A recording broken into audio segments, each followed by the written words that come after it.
আদিলের পিঠে টোকা পড়তে সে বলের পেছনে ছুটল। রুচির ঠোঁটে থাকা সূক্ষ্ম হাসিটা চোখে পড়ল না।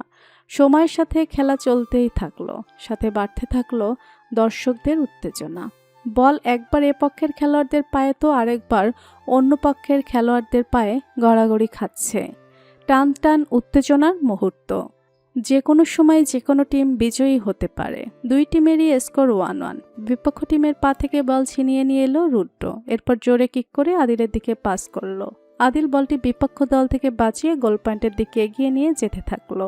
অলরেডি 86 মিনিট চলে গিয়েছে, আর মাত্র 4 মিনিট বাকি। এ সময়ের মধ্যেই যা হওয়ার হয়ে যাবে। যে টিম গোল করবে তারাই জয়ী হবে। সূচি এবং রিয়া দুপাশ থেকে রুচির দুহাত শক্ত করে ধরে রেখেছে। সকলে অধীর হয়ে আদিলের গোল করার অপেক্ষা করছে। এর মধ্যে বিপক্ষ টিমের ক্যাপ্টেন আদিলের পেছনে ধাওয়া করা শুরু করলো। আদিলের থেকে বল ছিনিয়ে নেওয়ার পুরোদমে চেষ্টা চালিয়ে যাচ্ছে। আদিলও বল নিজের নিয়ন্ত্রণে রাখতে তৎপর হয়ে উঠেছে। দুজনের কাটাকাটির এক পর্যায়ে আদিল গোল পয়েন্টের দিকে জোর করে বল কিক মারল। গোলকিপার বল আটকাতে বলের উপর ঝাঁপিয়ে পড়ার চেষ্টা করলো, কিন্তু ব্যর্থ হলো। সাথে সাথে রুচিদের কলেজের সবাই আনন্দে চিৎকার দিয়ে উঠল। দুপাশ থেকে রিয়া এবং সুচির চিৎকারে রুচির প্রায় কান ফেটে যাওয়ার মতো অবস্থা, কিন্তু সেদিকে ধ্যান দিল না। রুচি নিজেও খুব খুশি। অন্যদের মতো হইচই না করলেও হাততালি দিল। আদিলদের টিমের সকলে মিলে আদিলকে তুলে বিজয়ী উল্লাস পালন করছে। সকলের মধ্যে রিয়াদও বাধ্য হয়ে দাঁড়িয়ে করতালি দিচ্ছে। কিছু মেয়েরা আদি আদি বলে সুর তুলছে, কিন্তু সেসব কি আদিলের মনোযোগ আকর্ষণ করতে পারে? আদিল রুচির দিকে তাকিয়ে 2 আঙ্গুল কপালে ঠেকিয়ে এক চোখ মেরে সেলিটের মতো ইশারা করলো। বাকিরা সেটাকে নিজেদের জন্য ভেবে আবারও চিৎকার শুরু করলো। প্রধান শিক্ষক বিজয় টিমের হাতে ট্রফি তুলে দিয়ে সবাইকে এক একে মেডেল পরিয়ে দিচ্ছেন। আদিল এক এক করে সবার সাথে হ্যান্ডশেক করলো। রিয়াদের দিকে হাত বাড়িয়ে দিতে রিয়াদ বেশ শক্ত করে আদিলের হাত ধরল। আদিলও সমশক্তি প্রয়োগ করে ধরে থাকলো। রিয়াদ দাঁতে দাঁত চেপে বলল, কংগ্রাচুলেশন। আদিল ঠোঁট পাকিয়ে হেসে বলল, থ্যাংক ইউ মিস্টার গেস্ট। টিমের সকলে একসাথে ট্রফি নিয়ে ছবি তুলেছে। রুচি লুকিয়ে আদিলের কয়েকটা ছবি তুলে নিল, কিন্তু পরক্ষণে আদিলের হাতে নাতে ধরা পড়ল। আদিল রুচিকে লক্ষ্য করে হেসে হাত দিয়ে ভিক্টোরি চিহ্ন দেখিয়ে পোজ দিল। রুচি ধরে পড়ে যাওয়া চোরের মতো মুখ করে ছবি তুলে আদিলের সামনে থেকে কেটে পড়ল। বাকি অনুষ্ঠান শেষ হওয়ার পর রুচি বোনকে নিয়ে বাড়িতে ফিরল। আদিল তার টিমকে নিয়ে সেলিব্রেট করার জন্য বাইরে আড্ডা দিতে বেরিয়েছে। রাতে খাওয়ার টেবিলে সকল একসাথে বসে খাচ্ছে। আদিলের বাবা নাজিমুদ্দিন বাচ্চাদের উদ্দেশ্যে জিজ্ঞেস করলেন, তোমাদের সবার পড়াশোনা কেমন চলছে? রুচি বলল, ভালো চলছে বড় আব্বু। সূচি উত্তেজিত হয়ে বলল, জানো আজকে আবুদের কলেজে ফুটবল টুর্নামেন্ট হয়েছিল। আদিল ভাইয়ার দল জিতে গেছে। লাস্ট মিনিটে ভাইয়া গোল করে টিমকে জিতিয়ে দিয়েছে। নাজিমুদ্দিন বললেন, শুধু খেলাধুলা নিয়ে ব্যস্ত থাকলেই হবে না, পড়াশোনায় বেশি মনোযোগ দিতে হবে। রুচি, তুমি একটু আদিলকে দেখে রেখো তোমা, যেন পড়াশোনাটা ঠিকঠাকভাবে করে। আচ্ছা বড় আব্বু। নাজিমুদ্দিন আদিল এবং সূচিকে উদ্দেশ্য করে আবারও বললেন, তোমাদের দুজনের ভাগ্য ভালো যে রুচির মতো বড় বোন পেয়েছো, যে পড়ালেখা সহ সব বিষয়ে তোমাদের সাহায্য করে। আদিল বাবার কথা শুনে গম্ভীর চাহনিতে এক পলক রুচিকে দেখে খাওয়ায় মনোযোগ দিল। এদিকে রুচি একবারও মাথায় তুলে তাকালো না, মাথা নিচু করেই খাচ্ছে, কিন্তু খাবার কিছুতেই গলা দিয়ে নিচে নামতে চাচ্ছে না। রুচি চাইছিল তাড়াতাড়ি খাওয়া শেষ করে উঠে যাবে, যেন আদিলের মুখোমুখি না হতে হয়, কিন্তু সেটা তো হচ্ছেই না, বরং আরও বেশি দেরি হচ্ছে। সবার প্রথমে আদিলই খাওয়া শেষ করে টেবিল ছাড়ল। তার ফুরফুরে মেজাজটা নষ্ট হয়ে গেছে। রুচি খাওয়া শেষ করে ঘরে যেয়ে ঝাঁকে দিয়ে উঠল। আদিল 2 হাতে মাথা ধরে মুখ নিচু করে খাটে বসে আছে। রুচি বুকে হাত দিয়ে নিজেকে শান্ত করলো। এরপর ধীর স্থিরভাবে জিজ্ঞেস করলো, কিছু বলবি? আদিল মুখ তুলে সুচালো দৃষ্টিতে রুচির দিকে প্রশ্ন ছুড়ল, আমার বোন হওয়ার খুব শখ না তোর? শখ কেন হবে, আমি তো অলরেডি তোর বড় বোনই। রুচির কথা যেন আদিলের রাগে আগুনে ঘি ঢালার মতো কাজ করলো। আদিল উঠে দ্রুত পায়ে রুচির দিকে আগাতে রুচি কয়েক পা পিছিয়ে গেল। আদিল রুচিকে 2 হাতের মধ্যে বন্দি করে দেয়ালের সাথে চেপে রাখলো। তবে তাদের মধ্যে বেশ খানিকটা দূরত্ব রয়েছে। রুচির মাথার পাশে দেয়ালে আদিল শব্দ করে করে হাতে বাড়ি মেরে বলল, আমার কোনো বড় বোন নেই, তুই আমার মায়ের পেটের বোন নোস। কোনো কালেই ছিলি না। নিজের ছোট বোন আছে, ওকে বড় বোনের মতো শাসন কর। আমার বড় বোন হতে আসবি না, বুঝেছিস? আমার একটা বড় ভাই আছে, সেই যথেষ্ট। ওর দায়িত্ব ওকেই পালন করতে দে। রেগে যাওয়ায় আদিলের মুখ একদম লাল হয়ে উঠেছে। রুচি ওর দিকে তাকিয়ে বলল, আমি কিছু বলেছি নাকি? বড় বাবা যেটা বলেছেন সেটা শুধু শুনেছি। সেটাই তো প্রবলেম, তুই কিছুই বলিসনি। যেখানে বলার দরকার তুই সেখানেই চুপ থাকিস। রুচি এবার কিছুটা গলা উঁচু করে বলল, তো কি বলতে বলছিস আমাকে ওখানে? বলবো না। বড় আব্বু তোমার ছেলে আমাকে বড় বোন হিসেবে মানবে না, তাই আমিও ওকে কোনো গাইড করতে পারবো না, এটা বলতে বলছিস? যদি এটাও বলতি তাও হতো। তোর কি মাথা খারাপ হয়ে গেছে আদিল? রুচি অবিশ্বাসের স্বরে বলল, হ্যাঁ, আসলেই আমার মাথা খারাপ হয়ে গেছে। আমার মাথা খারাপ হয়ে গেছে, সেজন্যই তোর ঘরে এসে তোকে এসব বলছি। আমারই ভুল। বলে আদিল দরজা খুলে ঘর থেকে বেরিয়ে গেল। এরপর নিজের ঘরে ঢুকে ঠাস করে দরজা বন্ধ করে দিল। দুদিন যাবৎ আদিল রুচির সাথে কোনো কথাই বলছে না, তাকাচ্ছে না পর্যন্ত। তাই রুচিও নিজে থেকে কোনো পদক্ষেপ নেয়নি, আদিলকে ঠান্ডা হওয়ার জন্য সময় দিচ্ছে। শুক্রবার দিন সন্ধ্যাবেলা আয়ান রুচির ঘরের দরজায় নক করলো। কিছুক্ষণের মধ্যেই রুচি দরজা খুলে দিল। ভাইয়া, তুমি এসো, ভেতরে এসো। আয়ান রুচির পড়ার টেবিলের সাথে চেয়ারটাকে টেনে নিয়ে এসে রুচির সামনে বসলো। সবাই ড্রয়িং রুমে একসাথে বসে গল্প করছে, তুই ঘরের দরজা আটকে বসে আছিস কেন? তোর কি মন খারাপ? আয়ান হঠাৎ এরকম প্রশ্ন করায় রুচি কিছুটা বিচলিত হয়। আমার যে মন খারাপ সেটা ভাইয়া বুঝলো কিভাবে? মুখ দেখে কি এতটা স্পষ্ট বোঝা যাচ্ছে? রুচি আমতা আমতা করে বলল, না না না, মন খারাপ হতে যাবে কেন? কিন্তু তোর চোখে মুখে কেমন এক উদাসীনতা দেখা যাচ্ছে। রুচি কি বলবে ভেবে পাচ্ছে না। টেবিলে থাকা গল্পের বইটার দিকে তাকিয়ে বলল, আসলে একটা ট্র্যাজেডিক উপন্যাস পড়ছিলাম তো, সেজন্য হয়তো এমন দেখাচ্ছে। পাগল মেয়ে, এত বড় হয়ে গেছিস, তাও উপন্যাস পড়ে কেউ মন খারাপ করে থাকে? শোন, তোকে একটা মজার কথা বলি। কয়েকদিন আগের ঘটনা। অফিসে বসে কাজ করছি, এমন সময় এক অপরিচিত নাম্বার থেকে কল আসে। আমি ভাবলাম কে না কে কল দিচ্ছে, ধরে দেখি। জানিস কে ফোন করেছিল? রুচির দুই পাশে না সূচক মাথা নাড়ল। আমার না হওয়া গার্লফ্রেন্ড। মানে ফোন করে বলছে আমি নাকি তাকে ইগনোর করছি, অন্য মেয়েকে পেয়ে তাকে ভুলে গেছি। এসব উল্টাপাল্টা কথা। পরে আমি যখন ঝাড়ি দিলাম তখন বলল প্র্যাঙ্ক কল। এমন বোকা দিচ্ছি, আর কখনো এসব ফাজলামি করবে না। রুচি দাঁত বের করে হাসলো, মনে মনে ভাবছে, এই যা, ভেবেছিলাম ভাইয়া হয়তো ভুলে যাবে, এখন তো দেখছি ঠিক মনে রেখেছে। রুচি আর বলার সাহস পেল না যে কলটা তার প্রিয় বান্ধবী করেছিল, আর ওরা সবাই মিলে তাতে সায় দিয়েছে। রুচিকে ভাবনায় ডুবে থাকতে দেখে আয়ান ভাবল রুচির হয়তো এখনো মন খারাপ আছে। আর মোডটাকে ঠিক করার জন্য আবারও বলল, আরেক দিনের ঘটনা শোন। একদিন অফিস থেকে বাড়িতে লাঞ্চ করতে আসার সময় ছোটখাটো একটা অ্যাক্সিডেন্ট হয়ে গেল। রুচি চিন্তিত ভঙ্গিতে চোখ বড় বড় করে তাকাতে আয়ান ওকে আশ্বাস দিয়ে বলল, কারো তেমন ক্ষতি হয়নি। ও, তাও ভালো, তোমার কিছু হয়নি। তারপর কি হলো? তারপর রিক্সা ধাক্কায় এক মেয়ে রাস্তায় পড়ে গেছিল। মেয়েটি উঠে তো সবার ওপর খুব চোটফাট দেখালো, এমনকি পারলে আমাকে ওখানে ধুয়ে দেয়। দেখতে শুনতে সুন্দর, দেখে তো ভদ্রবরের মেয়ে মনে হলো, কিন্তু যে ব্যবহার, যে রাগ, সাংঘাতিক। এই প্রথম তোমার মুখে কোনো মেয়ের প্রশংসা শুনলাম। কি ব্যাপার, প্রেমে টেমে পড়ে গেলে নাকি? না, সেরকম কিছু না।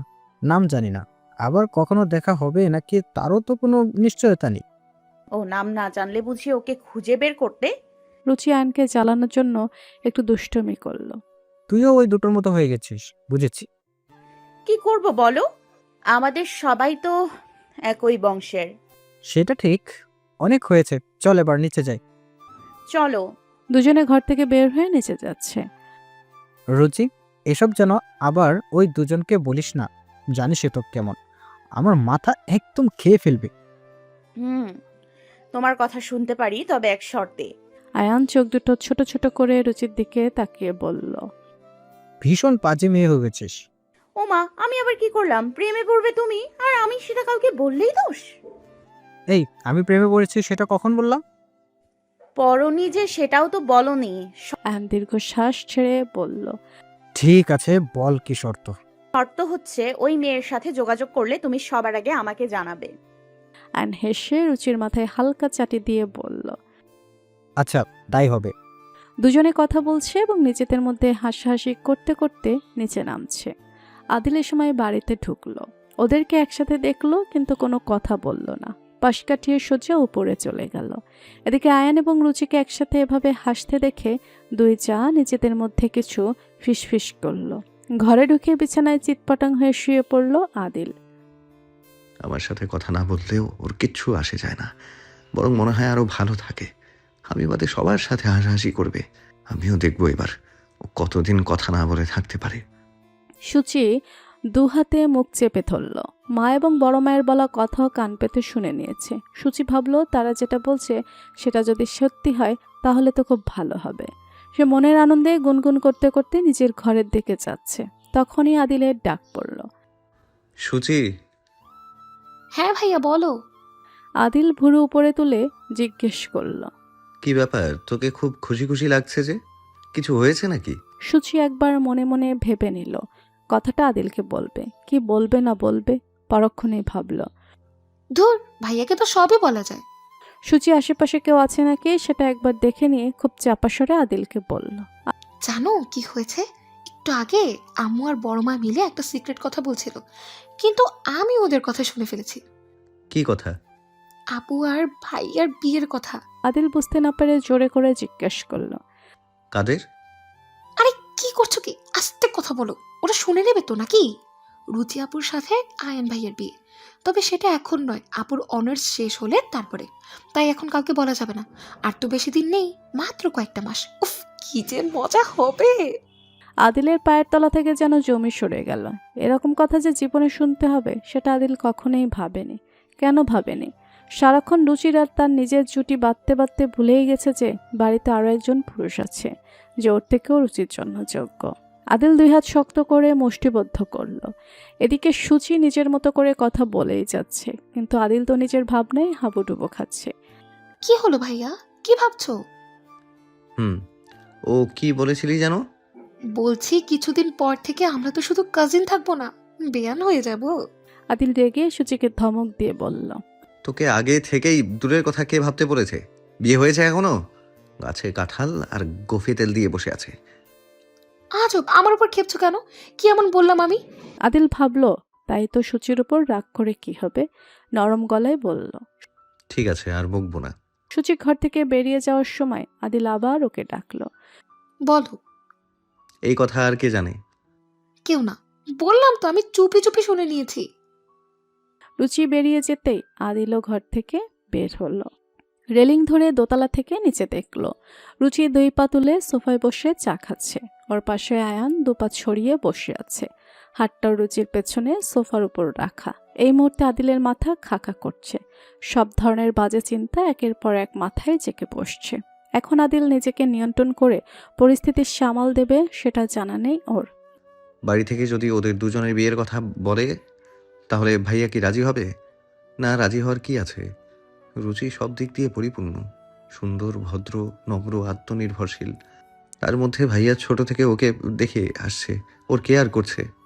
আর রুচি বাড়ি থেকে সবাই বললে সে তো নির্দ্বিধায় বিয়েতে মত দিয়ে দেবে। আমার মনের কথা একবারও কি বিবেচনায় নেবে? আদিল সমীকরণ মেলাতে ব্যস্ত হয়ে পড়ল। সবকিছু কেমন অসহনীয় লাগছে। আদিলের কাছে মনে হচ্ছে সবকিছু ভেঙে চুরমার করে দিয়ে রুচির হাত ধরে অজানার উদ্দেশ্যে চলে যেতে। যেখানে আমার ছোট একটা সুখের সংসার হবে, কিন্তু রুচি কি কখনো রাজি হবে আমার হাত ধরে যেতে? আর আমি কি পারবো এখান থেকে নিয়ে যে ওখানে ওকে সেই সুখ শান্তি দিতে? এই প্রথম নিজের বেকারত্বের ওপর রাগ হচ্ছে আদিলের। এতদিন এসব কিছু মাথায় আসেনি, শুধু ভেবেছে রুচি তারই হবে, আর কারণ নয়। কিন্তু এখন যদি ওকে নিয়ে দূরে কোথাও চলেও যাই তাহলে ওর দায়িত্ব কিভাবে নেব? আয়ান ভাই তো সব দিক দিয়ে ওর যোগ্য, আর আমি এক্ষেত্রে আমি শুধুই শূন্য। আদিল কতক্ষণ ধরে যে এখানে দাঁড়িয়েছে সেটার হিসেব নেই। মায়ের ডাক কানে ভেসে আসতে আদিল চেতনার জগৎ থেকে বাস্তব জগতে ফিরে এলো। ওখানে দাঁড়িয়ে আছিস কেন রে? ওই একটু ফোনে কাজ করছিলাম। চা খাবি? না, এখন আর কিছু খেতে ইচ্ছে করছে না। আদিল রাতেও কিছু খেলো না, বাইরে থেকে খেয়ে এসেছি বলে বাহানা দিল। রাতের খাওয়া শেষ করে দুই ভাই নাজিমুদ্দিন এবং আজিমুদ্দিন ড্রয়িং রুমে বসে খোশ গল্প করছেন। এর মধ্যে আদিল এসে তাদের সামনে উপস্থিত হলো। গলা ছেড়ে দৃঢ় কণ্ঠে বলল। হঠাৎ করে আদিলের মুখে এই কথা শুনে দুই ভাই কিছুটা অবাকই হলেন, কিন্তু মনে মনে বেশ সন্তুষ্ট হলেন। আদিল নিজে থেকে ব্যবসায় যোগ দেওয়ার কথা বলছে।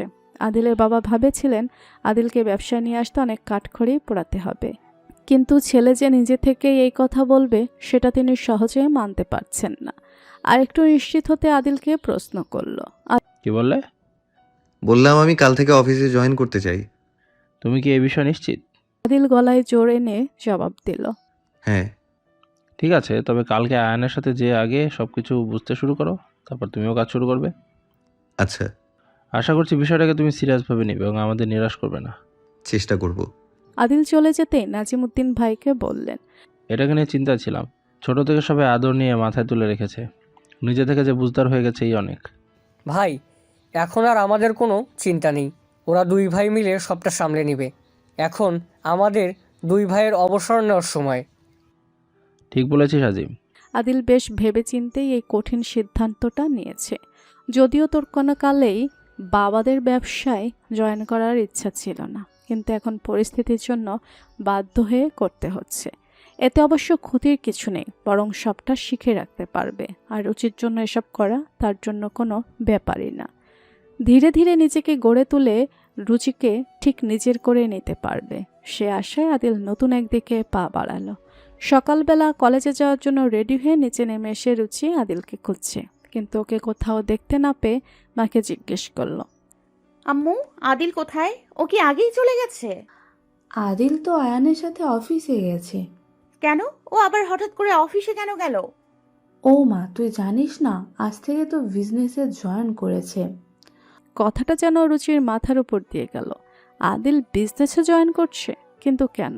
কি চলছে ওর মাথায়? রুচি ভাবতে ভাবতে নিজে একাই কলেজে চলে গেল।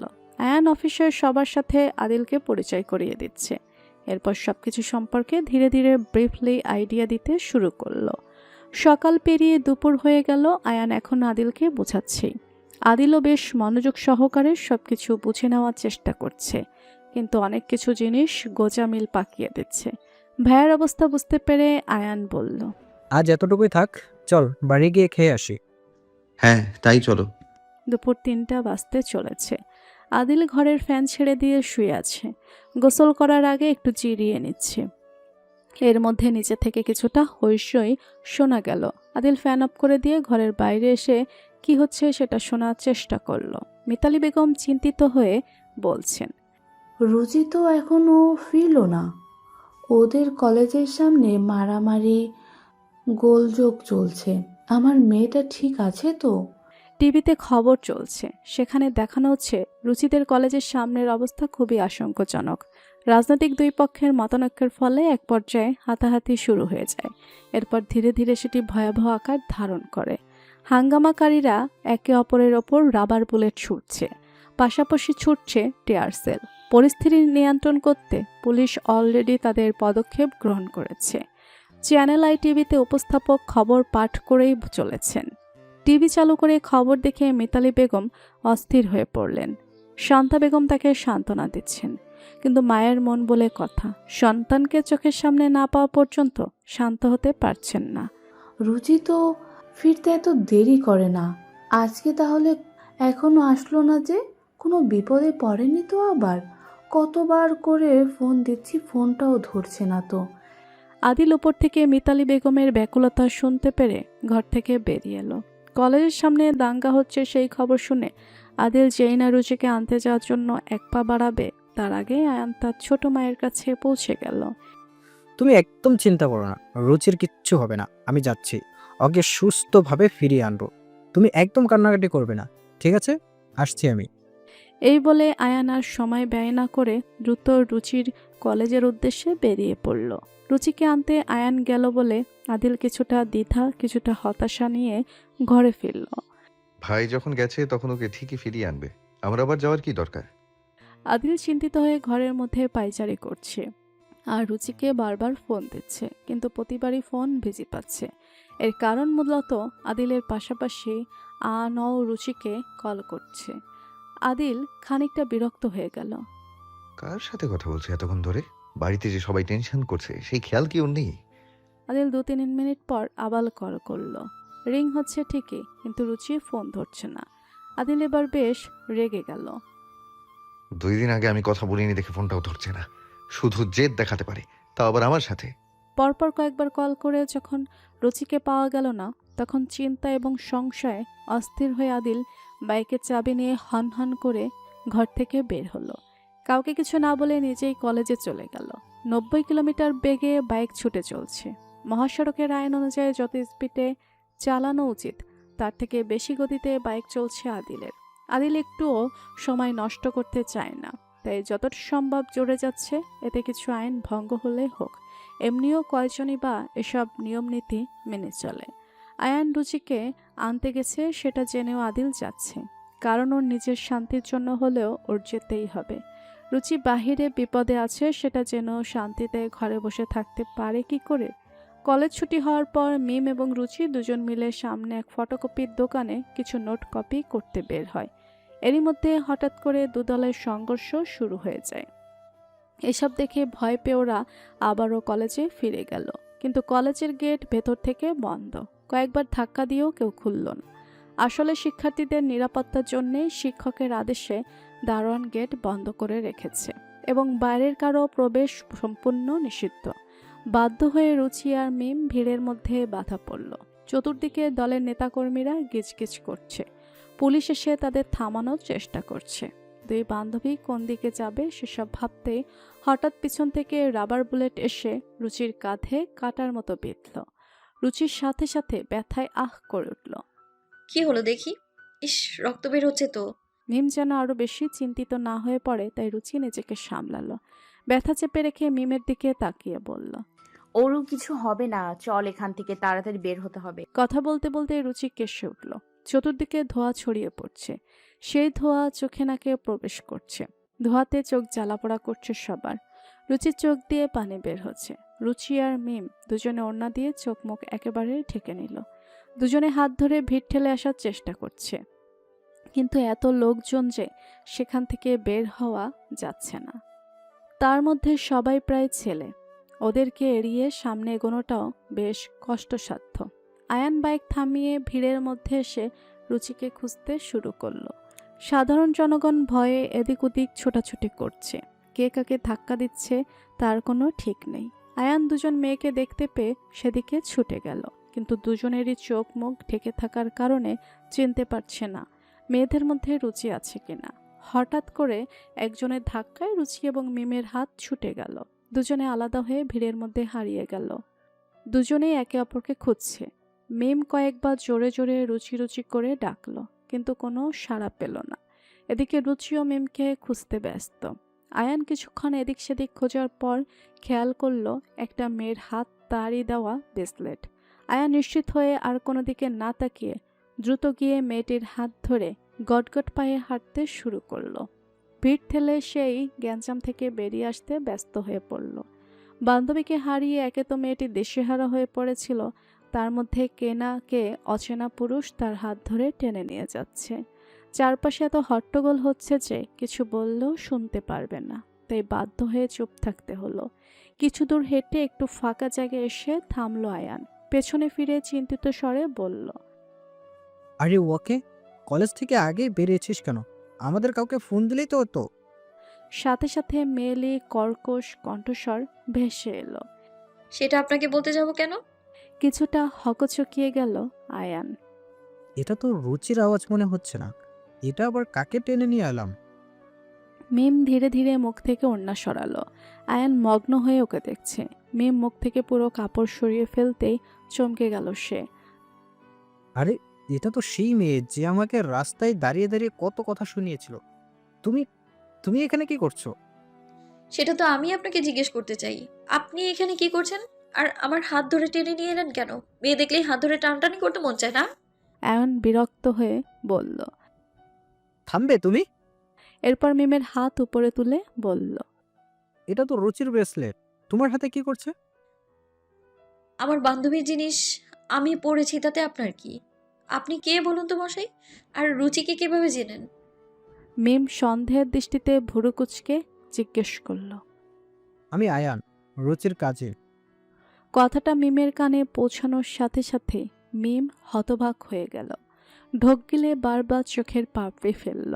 মনে মনে ভাবল, সেদিন রাতে তাহলে ফোন করে এনাকে ওসব বলেছিলাম। ও নো, কিন্তু দেখতে তো আদিলের মতোই হ্যান্ডসাম দেখছি, তবে এটা মনে হয় একটু তেড়া। মিমের ভাবনার মধ্যে আয়ান জিজ্ঞেস করল, রুচি কোথায় জানো? ওকে কি কোথাও দেখেছো? রুচির কথা মাথায় আসতে মিম আবার চিন্তিত হয়ে গেল। ব্যাকুল কণ্ঠে আয়ানকে বলল, আমরা দুজনে একসাথেই ছিলাম, কিন্তু ধাক্কাধাক্কিতে আলাদা হয়ে গেছি। এতক্ষণ ধরে ওকেই খুঁজছিলাম, এর মধ্যেই তো আপনি হাত ধরে টেনে নিয়ে এলেন। সরি, আসলে তোমার হাতের ব্রেসলেট দেখে ভেবেছিলাম তুমি রুচি। আহ, তাছাড়া মুখ ঢাকা ছিল সেজন্য বুঝতে পারিনি। ইটস ওকে, এসব কথা এখন থাক। রুচিকে খোঁজা বেশি ইম্পর্ট্যান্ট। হুম, তুমি এখানে থেকো, আমি দেখছি। না না, আমিও যাব। ওকে না পাওয়া পর্যন্ত স্বস্তি পাবো না আমি। কিন্তু ওখানে অনেক মানুষ, ওদিকে তোমার যাওয়া সেফ না। তুমি এখানেই থাকো। আপনার মনে হয় আমি আপনার কথা শুনবো? অযথাই সময় নষ্ট না করে তাড়াতাড়ি চলুন তো, নাহলে এখানেই থাকুন, আমি একাই যাচ্ছি। আয়ান দীর্ঘশ্বাস ফেলে বলল, চলো। বিড়বিড় করে বলছি, এই মেয়ে যে কারো কথা শুনবে সে আশা করাই ভুল। একজনকে খুঁজতে এসে আরেকজনকে সামলাতে হচ্ছে। কিছু বলছেন নাকি বিড়বিড় করে? না।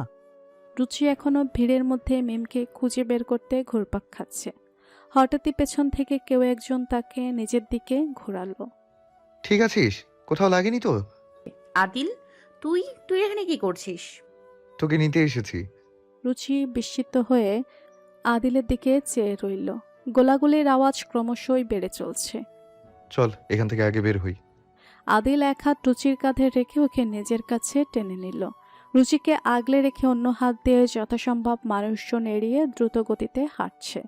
এর মধ্যে কয়েকটা রাবার বুলেট আদিলের পিঠে এসে লাগলো, কিন্তু ও সেসবের পরোয়া না করে রুচিকে বাঁচিয়ে রাখছে। রুচি হাঁটতে হাঁটতে একবার আদিলের মুখের দিকে তাকালো। তার কপালে চিন্তার রেখা ভেসে উঠেছে। চোখ দুটো একবারে লাল হয়ে আছে। আদিল সতর্ক থাকতে সব দিকে নজর রাখতে মনোযোগী। কোনো রকমের সেখান থেকে বেরিয়ে আদিল যেখানে বাইক রেখে এসেছিল সেখানে এসে পৌঁছালো ওরা। রুচির মুখ তখনও ঢাকা ছিল। রুচির মুখ থেকে কাপড় সরিয়ে নিল। আদিল গমগমে গলায় জিজ্ঞেস করল, ওখানে একা কি করছিলি? ভাইয়ের সাথে দেখা হয়নি? রুচি দুদিকে মাথা নড়ালো। ভাইয়া এসেছে? হ্যাঁ, ও তো আমার আগেই বেরিয়েছে। আমি ভেবেছি তোকে খুঁজে পেয়েছে। না, ভাইয়ের সাথে দেখা হয়নি। তুই একা একা কলেজ থেকে কেন বের হয়েছিস? আরে আমার সাথে মিম ছিল, কিন্তু ও যে কোথায় হারিয়ে গেল, ওকে খুঁজে পাচ্ছি না। শান্ত হও, আগে ফোন করে জেনে নে ও কোথায় আছে। আমি যে নিয়ে আসছি। রুচি ব্যাগ হাতড়ে ফোন বের করলো। ফোন তার সাইলেন্ট করা। ক্লাস শুরু হওয়ার আগে সাইলেন্ট করেছিল, এরপর আর সেটা অন করা হয়নি। সবার কত কত মিসড কল উঠে আছে। ইস, বাসায় সবাই নিশ্চয় অনেক চিন্তা করছে। ফোনটা চেক করতে যে কিভাবে ভুলে গেলাম। আদিল রুচির দিকে তীক্ষ্ণ নজরে তাকিয়ে বলল, তোর আর তোর ফোনের ব্যবস্থা পরে করছি, আগে মিমকে ফোন কর। রুচি আর দেরি না করে চটপট মিমের নাম্বার ডায়াল করলো। রুচির ফোন আসছে দেখে মিম দ্রুত রিসিভ করলো। দুজনেই হ্যালো হ্যালো করছে, কিন্তু কিছু শুনতে পারছে না। রুচি ফাঁকা জায়গায় থাকলো, মিম হইচইয়ের মধ্যে আছে।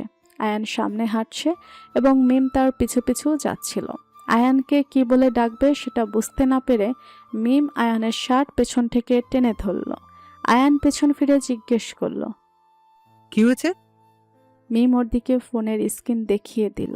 রুচির ফোন কল দেখে আয়ান বুঝতে পারল মিম কি বলতে চাচ্ছে, তাই এখান থেকে বের হওয়ার জন্য আবার উল্টো দিকে ঘুরল।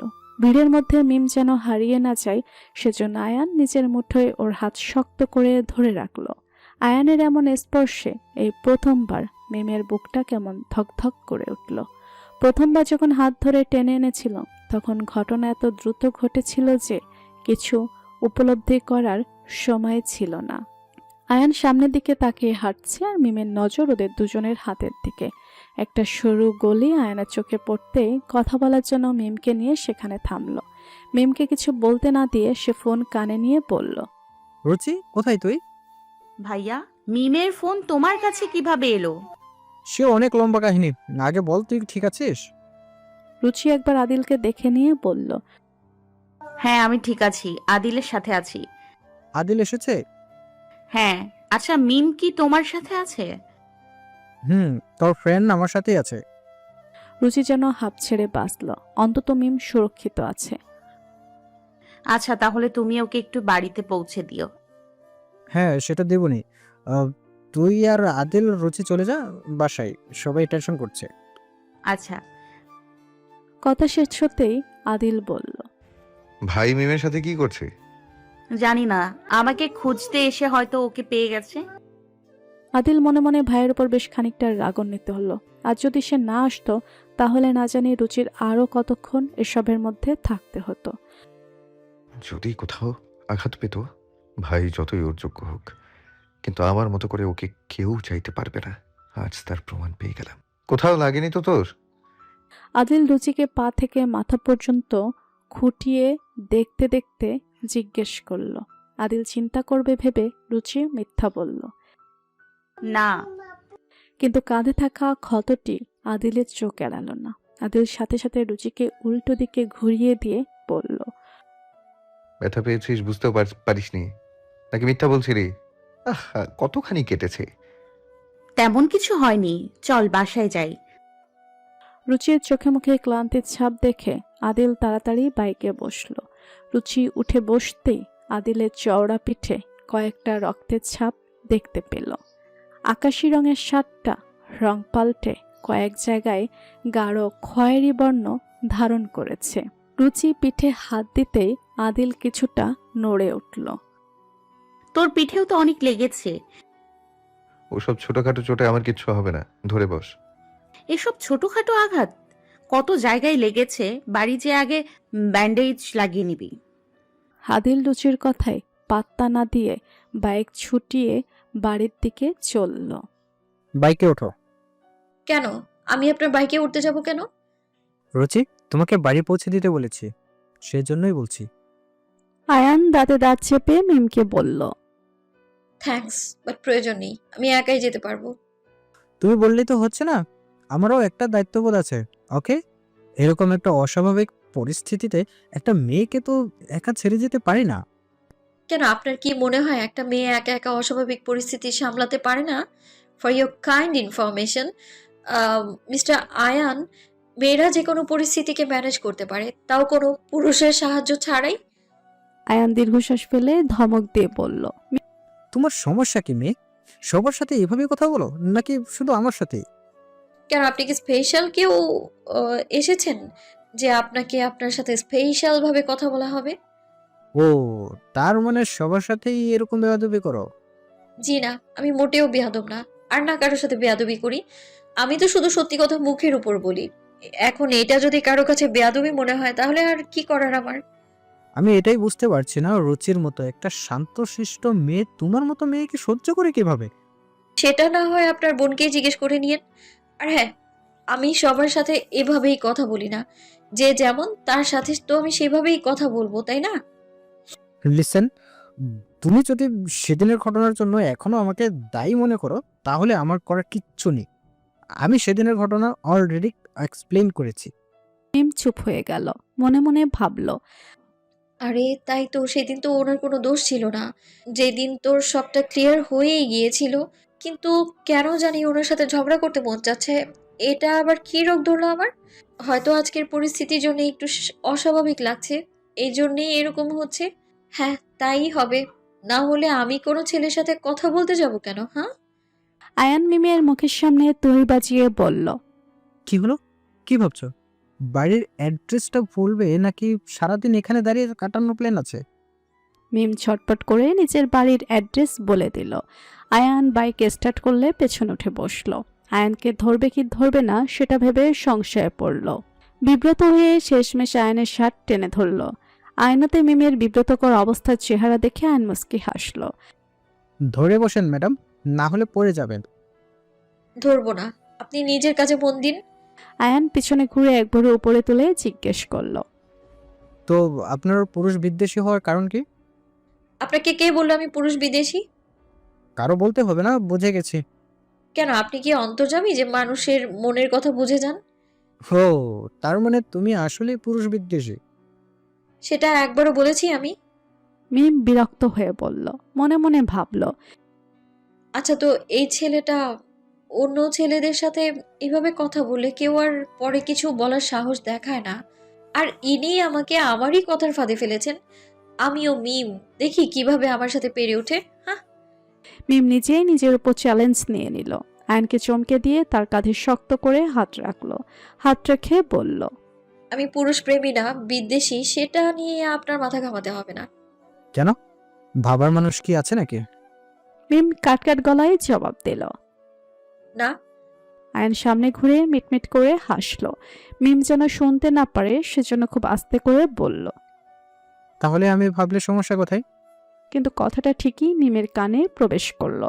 হঠাৎ করে সাধারণ একটা বাক্য শুনে মিমের ভেতরটা কেমন জানি মুচড়ে উঠল, কিন্তু চেহারায় তার কিছু বহিঃপ্রকাশ হলো না।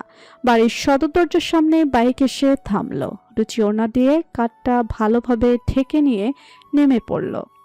শোন, আমাদের যে লেগেছে সে কথা বাড়িতে কাউকে বলবি না। আদিল ভুরু কুচকে জিজ্ঞেস করলো, কেন? তোর মাথায় কি বুদ্ধি শুদ্ধি কিছুই নেই আদিল? কেন কেন করছিস কেন? বাড়িতে সবাই টেনশন করবে, জানিসই তো। তুই কথায় কথায় আমাকে এত ইনসাল্ট করিস কেন রে? ইনসাল্ট করার মতো কাজ করলে তো ইনসাল্ট করবই। প্রশংসা করে তোকে তো আর আকাশে তুলবো না। আদিল বিরক্ত ভঙ্গিতে মুখ বাঁকালো। ভেতরে যায়, আমার প্রশংসা বা ইনসাল্ট কোনোটাই করতে হবে না তোর। রুচি তস্ত পায়ে বাড়িতে ঢুকলো। রুচিকে দেখে মিতালি বেগম দৌড়ে এসে মেয়েকে জড়িয়ে বুকে টেনে নিলেন। আমাদের কিছু হয়নি। এরকম ছোট ছোট বিষয়ে আর টেনশন করবে না। টেনশন করব না? খবরে দেখাচ্ছে কত ভয়াবহ অবস্থা। যদি কারোর কিছু হয়ে যেত। ভালো, আল্লাহর রহমতে কারোর কোনো ক্ষতি হয়নি। প্লিজ, তোমাদের টেনশনে দেখলে আমার নিজেরই খারাপ লাগে। দেখ এই মেয়ে কি বলে।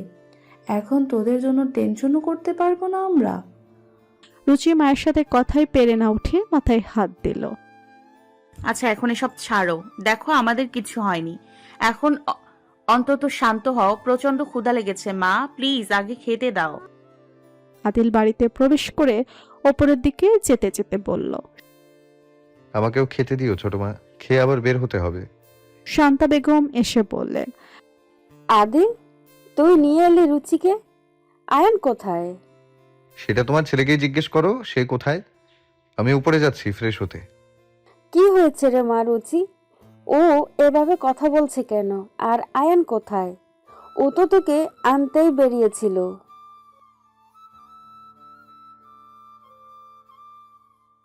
ও মা, ও তোকে রেখে আবার অন্য কাউকে কেন বাসায় রাখতে যাবে? আমার বান্ধবী আছে না মিম, ও তো আমার সাথেই ছিল। আমরা দুজনে একসাথে ছিলাম, কিন্তু পরে আলাদা হয়ে যায়। ভাইয়া ওকে আগে খুঁজে পেয়েছে, আর এর মধ্যে আমার আদিলের সাথে দেখা হয়ে যায়। তারপর ভাইয়ার সাথে ফোনে কথা বলে আমরা দুজন চলে আসি। ও আচ্ছা, ভাগ্যিস আমার আদিল সময় মতো পৌঁছে গেছিল। আল্লাহ যে সবাইকে রক্ষা করেছে, এটাই আলহামদুলিল্লাহ। যা, তুইও হাত মুখ ধুয়ে এসে খেতে বস। মুখটা কেমন মলিন হয়ে আছে। আচ্ছা। আয়ান বেশ ধীরে ধীরে বাইক চালাচ্ছে, কিন্তু কলেজে থেকে মিমের বাড়ি কাছে হওয়ায় খুব তাড়াতাড়ি পৌঁছে গেল তারা। মিম গলির মুখে আয়ানকে বাইকটা থামাতে বলে নেমে পড়ল। বাইক ভেতরে যাবে তো একেবারে বাড়িতেই নেমে দিয়ে আসতাম। না, এতটুকু হেঁটে যেতে পারবো। পৌঁছে দেওয়ার জন্য ধন্যবাদ। বলে মিম হাঁটতে শুরু করলো। আয়ান কিছু একটা ভেবে পেছন থেকে ডাক দিল, এই যে মিস রকচটা, এদিকে শোনো। মিম এরকম একটা উদ্ভট নাম শুনে রেগে কটমট করে পেছনে তাকালো। রকচটা কাকে বলছেন? হ্যাঁ, এই তো এখন যে চটপট দেখাচ্ছে তাকেই বলছি। তাছাড়া তো আশেপাশে আর কেউ ওকে দেখছি না। মিম একটা লম্বা শ্বাস ভেতরে টেনে নিল, এরপর জিভ দিয়ে ঠোঁট ভিজিয়ে দাঁতে দাঁত চেপে বলল, কি বলার জন্য পিছু ডাকলেন সেটা বলুন। তোমার নাম্বারটা দাও তো। হোয়াট? কানে কম শুনো নাকি? আচ্ছা, তাতেও সমস্যা নেই। আয়ান এবার একটু বেশ জোরেই বলল। তোমার নাম্বারটা দাও। এতক্ষণে ঠান্ডা করা মেজাজটা মিমের আবারও বিগড়ে গেল। রাগে ফুঁসতে ফুঁসতে বলল, আমার নাম্বার আপনাকে দিতে যাবো আমি কোন দুঃখে? মানুষ দুঃখ পেলেই শুধু ফোন নাম্বার দেয় নাকি? জানতাম না তো। মিম আয়ানের দিকে আঙ্গুল তুলে বলল, দেখুন খুব বাড়াবাড়ি হয়ে যাচ্ছে কিন্তু। উফ কি জ্বালা। নাম্বারটা তো দাও, পরে ফোন করে জেনে নেব বাসায় ঠিকঠাকভাবে পৌঁছে গেছো কিনা। বললাম তো এই গলির মাথাতেই আমার বাড়ি। এতটুকু পথ যেতে এমন কোনো মহাসড়ক পার হতে হবে না যে দুর্ঘটনা ঘটবে। বাই। আর আপনিও এখন বিদেয় হন। এবার আর এক মুহূর্ত না দাঁড়িয়ে মিম হন হন করে সরু গলিটা দিয়ে হাঁটতে শুরু করলো। আরে শুনো, এই মিস রকচটা। আয়ান কয়েকবার ডাকলো কিন্তু মিম কিছুতেই পেছনে ফিরে তাকালো না। রুচির থেকে ফোন নাম্বারটা নিতে হবে। একটু বেশি বাড়াবাড়ি করে ফেললাম নাকি? কিন্তু মেয়েটাকে রাগিয়ে দিতে বেশ মজা লাগলো।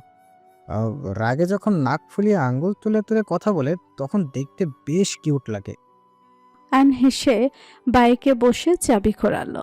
মিম গলির শেষ প্রান্তে গিয়ে নিজেকে লুকিয়ে মাথা বের করে একবার উকি দিল। দেখলো আয়ান মাত্রই মাইক দিয়ে চলে গেল। যতটা ভালো ভেবেছিলাম ততটাও ভালো না। বদের হাড্ডি একটা। কে বলবে আমাদের শান্তশিষ্ট রুচির কাজিন এটা? মিম দরজায় বেল বাজাতে একটা মধ্যবয়সী মহিলা এসে দরজা খুলে দিলেন। মিম তাকে পাশ কাটিয়ে নিজের ঘরে চলে গেল। তার জন্য তো কেউ আর চিন্তা করে বসে নেই, বরং আজকে যে সব ঘটনা ঘটল সেসব সম্বন্ধে কারো বিন্দুমাত্র ধারণা হয়তো নেই। মিম হতাশ হয়ে দীর্ঘশ্বাস ফেলল। কাঁধ থেকে ব্যাগ নামিয়ে সোজা ওয়াশরুমে চলে গেল। রুচি আয়নার সামনে দাঁড়িয়ে কাঁধ থেকে ওড়না সরিয়ে আঘাত পাওয়ার জায়গাটা দেখার চেষ্টা করছে। ব্যথায় সেখানটা চিনচিন করছে। রুচির ড্রয়ার থেকে স্যাভলন ক্রিম বের করে লাগানোর চেষ্টা করছে, কিন্তু হাত অত দূর কিছুতেই পৌঁছাচ্ছে না। কয়েকবার চেষ্টা করে যখন নাগাল পেল না তখন বিরক্ত হয়ে হার মেনে নিল। আদিলের যে কি অবস্থা, ওর তো আরো বেশি লেগেছে। যাই, ওকেই মলমটা দিয়ে আসি, অন্তত ওর ঘাটা তাড়াতাড়ি শুকিয়ে যাবেনি, ব্যথাটাও কমবেনি। রুচি ওড়নাটা আবার ভালোভাবে গায়ে জড়িয়ে নিয়ে আদিলের ঘরের দরজার সামনে এসে দাঁড়ালো। দুই আঙ্গুল দিয়ে দুপার শব্দ করে নক করলো। ওপাশ থেকে আদিলের গলা ভেসে এলো। কে? রুচি খুবই নরম কণ্ঠে বলল। আমি। মাত্রই শার্ট পাল্টে উপর হয়ে শুয়েছিল আদিল। চিত হয়ে শুতে পারছে না, পিঠে কাটার মতো ফুটছে। রুচির কণ্ঠ শুনে লাফ দিয়ে উঠে আগে দরজা খুলে দিল। আদিলকে পাশ কাটিয়ে রুচি ঘরে প্রবেশ করলো। আদিল দরজা ভিজিয়ে দিল, তবে লক করলো না। এটা লাগিয়ে নে। আদিলের নির্লিপ্ত জবাব। পারবো না। আমি কিভাবে লাগাবো? পিঠে কি হাত পৌঁছাবে আমার? এসেছিস যখন লাগিয়ে দিয়ে যা। রুচি পড়ল মহা মুশকিলে। মনে মনে ভাবল, ভালো করতে এসে নিজেই ফেসে গেলাম। এখন এই ছেলে তো নির্ঘাত এই সুযোগ হাতছাড়া করবে না, আমাকে জ্বালিয়েই মারবে। কি হলো? এত কি ভাবছিস? রুচির জবাব দিল না, তবে তার মুখের আকার আকৃতি ইঙ্গিত দিয়ে জানাচ্ছে সে কতটা অস্বস্তি অনুভব করছে। রুচি দাঁড়িয়ে দাঁড়িয়ে হাত মুচড়াচ্ছে। আদিল রুচির চেহারার ভাষা বুঝতে পারল। ওর হাত থেকে মলমটা একটানে কেড়ে নিল। যা, তোর লাগিয়ে দিতে হবে না। এমন ভাব করছিস যেন আমার গায়ে হাত পড়লে ওর হাতে ফোসকা পড়বে।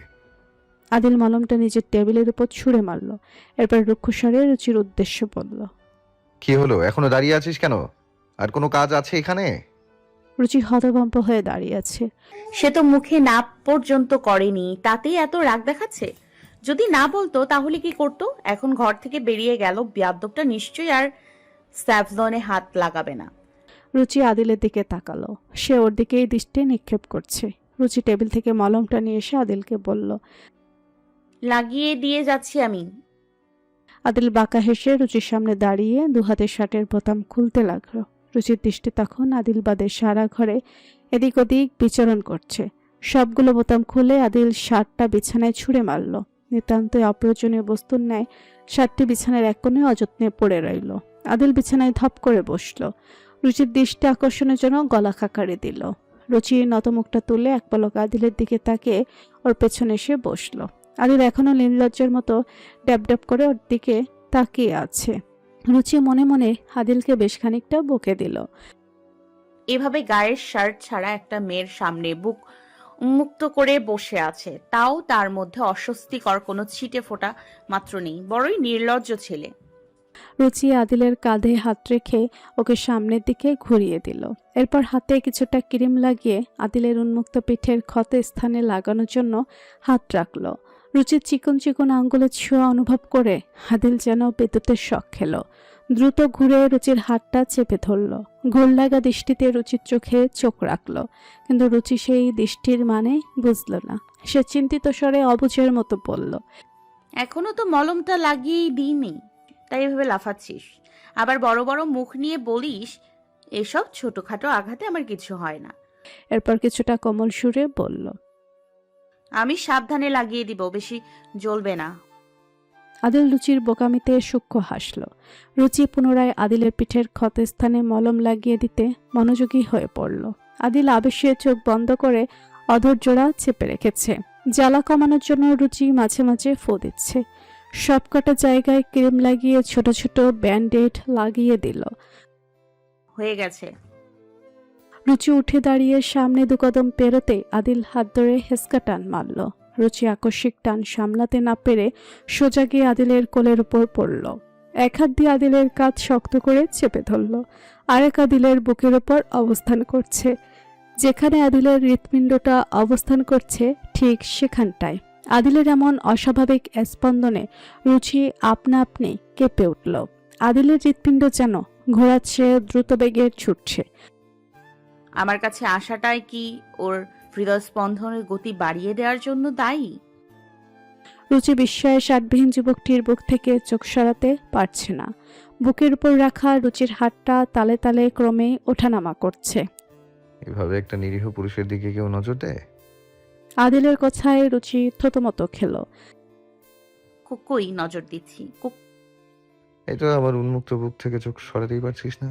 এটাকে নজর দেয়া বলে না তো কি বলে? লাজে রুচির কপলদয় যেন গরম হয়ে উঠতে আরম্ভ করল। রাঙ্গা আভা দুগাল জুড়ে ছড়িয়ে পড়ছে। এতক্ষণ কোথায় বসে আছে মাথায় আসতেই নিজের সম্বিত ফিরে পেল। রুচি চট করে উঠতে নিল, কিন্তু আদিল উঠতে দিল না। এক হাতে রুচির বাহু ধরে নিচের বুকের সাথে চেপে রাখল। রুচির অন্য বাহু আদিলের বক্ষ গহ্বরে ঠাঁই পেয়েছে। আদিল কি করছিস? ছেড়ে দে প্লিজ, প্লিজ, কেউ এসে পড়বে, ছাড়। যে কাজের জন্য আটকে রেখেছি যতক্ষণ পর্যন্ত সেটা হচ্ছে না তার আগে ছাড়ছি না। রুচির বুক ধক করে উঠল, কণ্ঠস্বর মাঝপথে ভেঙে এলো। কি কাজ? লজ্জায় রুচির এমন অবস্থা দেখে আদিল বেশ মজা পাচ্ছে। আদিলের চোখ মুখে খেলা করছে দুষ্টু হাসি। রুচি ওঠার জন্য বেশ জোর প্রয়োগ করা শুরু করলো। আদিল চোখ খিচে বন্ধ করলো। এত নড়াচড়া করছিস কেন? কোথায় বসে আছিস সেই খেয়াল আছে তোর? আদিলের কথায় রুচি যেন বরফের মতো জমে গেল।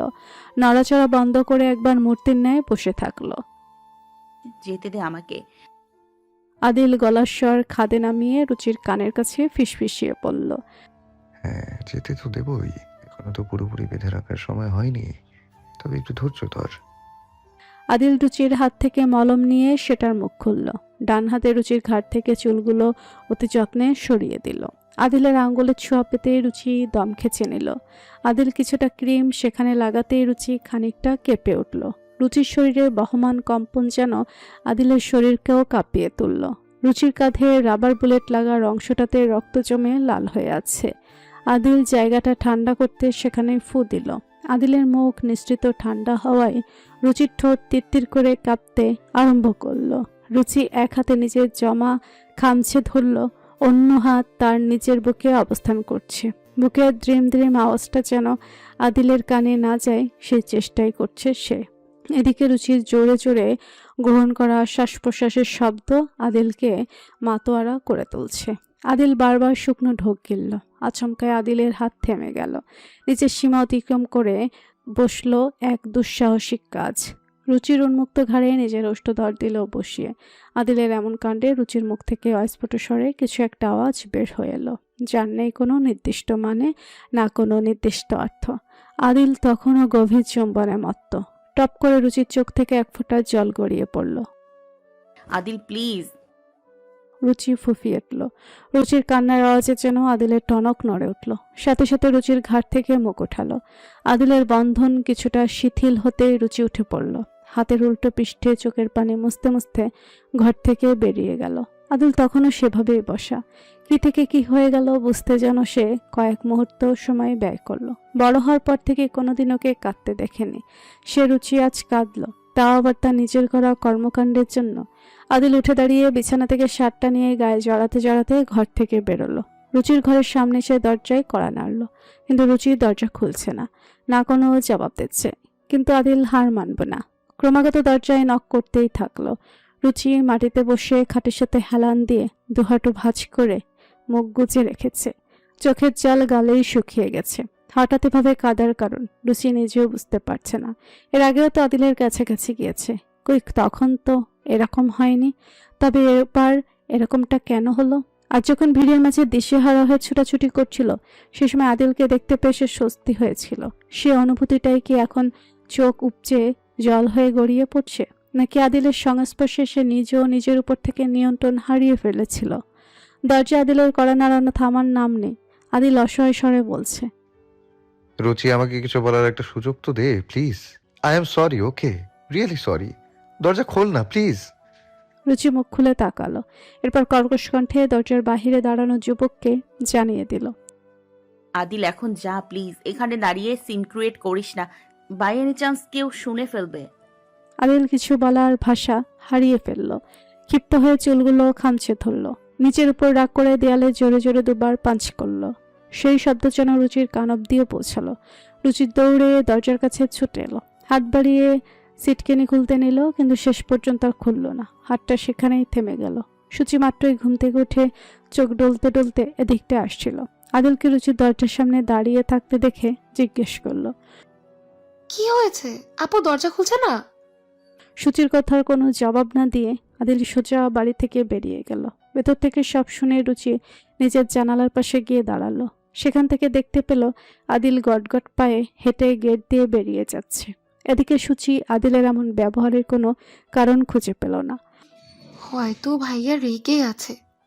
মনে মনে এটা ভেবে সে নিচে নেমে এলো। সূচিকে দেখে তার বড় মা বললেন, ঘুম ভাঙলো তোর? সারা দিন যে বাড়ির মধ্যে কত কি হয়ে গেল সে খবর আছে? কেন, কি হয়েছে বড় মা? শান্ত বেগম তাকে ধীরে ধীরে দুপুরের সব ঘটনা খুলে বললেন। সব শুনে সূচি হাঁ হয়ে গেল। এত কিছু হয়ে গেল আর সে পড়ে পড়ে ঘুমাচ্ছিল? সূচি দৌড়ে গিয়ে মাকে চাপড়ে ধরল। মিতালি বেগম রান্নাঘরেই ছিলেন। পেছন থেকে সূচি দৌড়ে এসে এভাবে জড়িয়ে ধরায় কিছুটা চমকে উঠলেন, কিন্তু মেয়েকে দেখে শান্তভাবে শুধালেন, তোর আবার কি হলো? সরি আম্মু, এত কিছু হয়ে গেল আর আমি কিছুই জানতাম না। কে জানালো মনে হয় তুই যে রুচিকে নিয়ে আসছিস? হ্যাঁ, তাই যেতাম। পাগলি মেয়ে আমার, তোকে এসব নিয়ে ভাবতে হবে না। যা, আদিল আর রুচিকে ডেকে নিয়ে আয়। ওরা এখনো কিছু মুখেই তুলেনি। কিন্তু ভাইয়া তো বাইরে চলে গেছে। সে কি, না খেয়ে আবার বাহিরে গেল? হুম। যা তাহলে রুচিকেই ডেকে নিয়ে আয়। আর হ্যাঁ, ওর সাথে বসে তুইও খেয়ে নে, না খেয়ে তো ঘুমিয়ে পড়েছিলি। আচ্ছা, আপুকে ডেকে নিয়ে আসছি। গোসল সেরে এসে সোজা রান্নাঘরে ঢুকলো মিম। খিদেতে তার পেটের মধ্যে চোচো করছে। কোনো খাবার আছে কিনা সেটাই দেখছি। মিমকে দেখে ভদ্রমহিলা পাশ কাটিয়ে যাওয়ার সময় বললেন, টেবিলে খাবার রাখা আছে। মিম কোনো প্রত্যুত্তর করলো না, সোজা গিয়ে টেবিলে বসলো। প্লেটে খাবার তুলে নিয়ে আপন মনে খেতে শুরু করলো। মিমের সৎমা গ্লাসে পানি ঢেলে দিয়ে মিমের সামনে রাখলো। গম গম কণ্ঠে বললেন, কলেজ তো অনেক আগেই ছুটি হয় তোমার, এত দেরিতে বাড়ি ফিরলে কেন? আপনাকে জবাব দিতে বাধ্য নই। ঠিক আছে, আমাকে জবাব না দিলে কিন্তু নিজের বাবাকে দিও। মিম খাওয়া বন্ধ করলো। প্লেট ওভাবেই হাতে নিয়ে বাগানে চলে এলো। জুলি, জুলি করে ডাক ছাড়তে এক বিড়াল লেজ নাড়াতে নাড়াতে সাক্ষাৎ দিল। মিম ওর সামনে ভাতগুলো ঢেলে দিল। বিড়ালটাকে একটু আদর করে দিয়ে ভেতরে চলে গেল। মিমের যাওয়ার দিকে তাকিয়ে বিড়ালটা মিউ মিউ করে কিছু একটা বলল, কিন্তু কে জানে সেই ভাষা। জুলি পুনরায় খাওয়ায় মন দিল। এভাবে ভাত নষ্ট করার মানে হয়? আমার রাগ খাবারের উপর কেন দেখাচ্ছ? আপনার কোথাও ভুল হচ্ছে মিসেস হাসান। রাগ করে থাকবো কেন? কথা শুনেই যখন পেট ভরে গেছে, তাই ভাতের আর কি দরকার বলুন? আর খাবার তো নষ্ট করিনি, একটা নিরীহ প্রাণীকে খাইয়েছি, তাই নিশ্চয়ই ভাতগুলো অপচয় হয়নি। এরপরেও যদি অন্য কোনো সমস্যা থেকে থাকে তাহলে সেগুলো বাবার কাছে বিচার দিয়ে দিন। সেটা তো আবার আপনি খুব ভালোও পারেন। মিম হাতের প্লেটটা পরিষ্কার করে সেটাকে তার নির্দিষ্ট জায়গায় সাজিয়ে রাখলো। এরপর হাত ধুয়ে নিজের ঘরে যেয়ে ভেতর থেকে দরজা আটকে দিল। বিছানায় বালিশ নিয়ে উপর হয়ে শুয়ে পড়ল। আর যদি মা বেঁচে থাকতো তবে নিশ্চয়ই এমন দিন দেখতে হতো না। আদর যত্ন করে খাইয়ে দিত ঠিক ছোটবেলার মতো করে। দেরিতে ফিরলে বকাবকি করতো ঠিকই, তবে সেটা লোক দেখানোর জন্য নয়, আসল মমতার জন্য। কেন আমাকে একা রেখে চলে গেলে মা? একবারও আমার কথা ভাবলে না কেন তুমি? কথাগুলো বলতে বলতে মিমের চোখের কার্নিশ বেয়ে টপ টপ করে পানি গড়িয়ে চলেছে। শুকনো বালিশটা অশ্রুকণায় সিক্ত হয়ে উঠল। সারাদিন অনেক ধকল যাওয়ায় মিম ক্লান্তিতে চোখ জোড়া বন্ধ করে নিল। মনে একরাশ একাকিত্ব নিয়ে ধীরে ধীরে ঘুমে তলিয়ে গেল। কি বলবে, সারাক্ষণ হাসি খুশি থাকা চটপটে মেয়েটা ভেতর থেকে এতটা শূন্য অনুভব করে। সূচি দুপুর থেকে বোনের পিছু ছাড়ছে না। বড় বোন যেখানে যাচ্ছে সেও সাথে সাথে যাচ্ছে।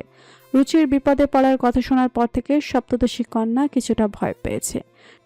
এবার ঘরে যা, রাত অনেক হচ্ছে, ঘুমিয়ে পড়। যাব না আপু, আজকে আমি তোমার সাথে থাকি। প্লিজ প্লিজ মানা করো না। থাকবি? সূচি বার কয়েক উপরে নিচে মাথা ছেকালো। আচ্ছা শুয়ে পড়। সূচি খুশি হয়ে বোনের বিছানায় লাফিয়ে উঠল। রুচি বিছানায় উঠতে চেয়ে দেখলো পাশের ছোট টেবিলটায় রাখা জগ পুরো ফাঁকা। ঘরে পানি না থাকায় রুচি জগ হাতে ঘর থেকে বের হলো। তার বার রাতে ঘুম ভেঙে গেলে পানি খাওয়ার অভ্যাস আছে। বোনকে ঘর থেকে বের হতে দেখে সূচি জিজ্ঞেস করলো, কোথায় যাচ্ছ? তুই ঘুমা, আমি পানি নিয়ে আসছি। ওকে, তাড়াতাড়ি আসবে কিন্তু। রাত বাজেছে 11:30। সবাই যে যার ঘরে শুয়ে পড়েছে, শুধু একজন বাদে। সে এখনো বাড়ি ফেরেনি। রুচি ঘর থেকে বের হতেই দেখা হলো আয়নের সাথে। ঘুমাসনি এখনো? না, ঘরে পানি ছিল না, তাই নিতে এলাম। পানি নিয়ে এসে শুয়ে পড়বো এখন। তাড়াতাড়ি শুয়ে পড়, বেশি রাত জাগা ভালো না। হুম। বলে রুচি নিচে যেতে নিল। ঠিক তখনই আয়ান আবার ডাকলো। কিছু বলবে? আয়ান কিছুটা ইতস্তত বোধ করছে। যতই হোক রুচির থেকে এভাবে ওর বান্ধবীর ফোন নাম্বার চাওয়াটা একটু অস্বাভাবিক দেখাতে পারে। আয়ান গলা ছেড়ে বলল, তোর বান্ধবীর কন্ট্যাক্ট নাম্বারটা একটু দে তো। রুচি কিছুটা চমকালো, অবাক হয়ে বলল, মিমের নাম্বার? হ্যাঁ, বাড়িতে ঠিকঠাকভাবে পৌঁছে গেছিল নাকি একটু খবর নিতাম ওই আর কি।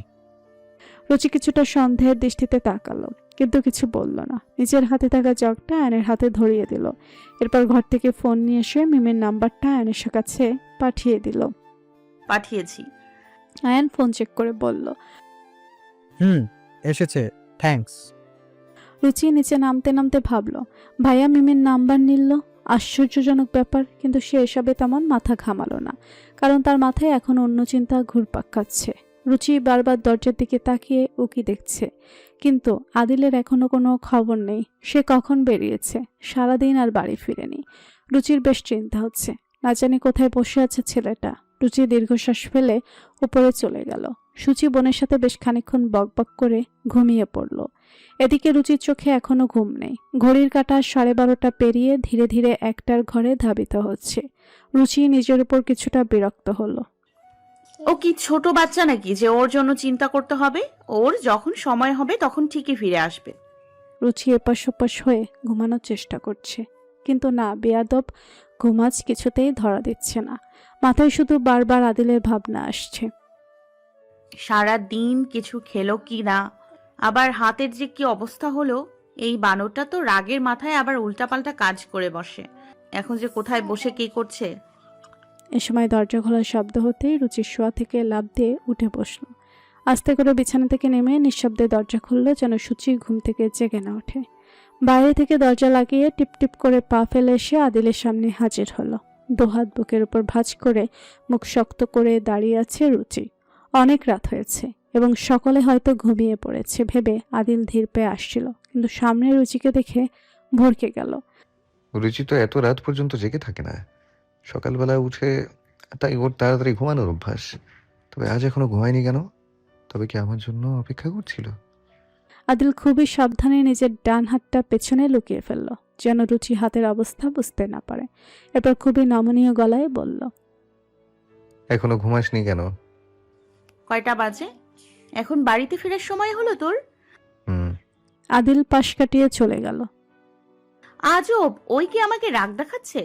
রাগ দেখানোর কথা আমার, অথচ ও নিজে এমন ভাব করছে যেন আমি কিছু করেছি। সারাদিন না খেয়ে আছে সেটা ভেবে রুচি মেজাজ ঠান্ডা করার চেষ্টা করলো, কিন্তু খুব একটা কাজ হলো না। দাঁত কটমাট করে বলল,